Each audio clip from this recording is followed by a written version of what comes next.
আসসালামু আলাইকুম। চলে আসলাম নতুন আরেকটি ভিডিওতে। তাসকিন মুস্তাফিজুরের আইপিএল এর গুঞ্জন নিয়ে যা বললেন বিসিবি।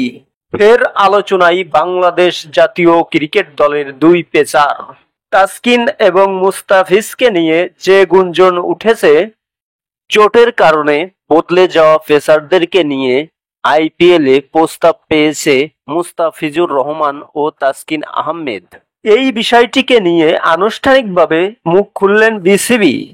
শোনা যাচ্ছে কলকাতা নাইট রাইডার্সের জার্সিতে মুস্তাফিজুর ও লখনৌ সুপার জায়ান্টের হয়ে তাসকিন খেলার সম্ভাবনা রয়েছে।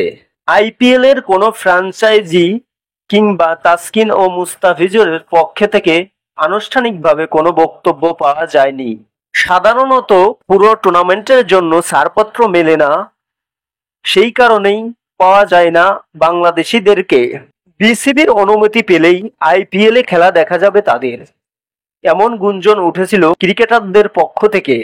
কোনো অনুমতিপত্র চাওয়া হয়নি বলে জানিয়েছেন বিসিবির ক্রিকেট অপারেশনের চেয়ারম্যান নাজমুল আবেদিন ফাহিম। এই প্রসঙ্গে ফাহিম গণমাধ্যমকে বললেন, কোনো ক্রিকেটারদের সঙ্গে কোনো আলোচনা হয়নি। ক্রিকেটারদের জন্য যেটা লাভবান সেটাই করবে বাংলাদেশ ক্রিকেট বোর্ড।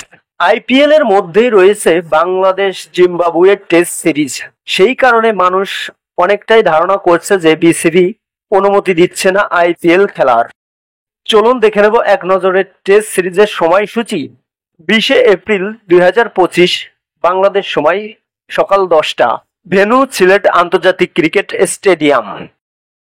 দ্বিতীয় টেস্ট ম্যাচ 28 এপ্রিল সময় সকাল 10টা, venue Zahur Ahmed cricket stadium, Chittagong.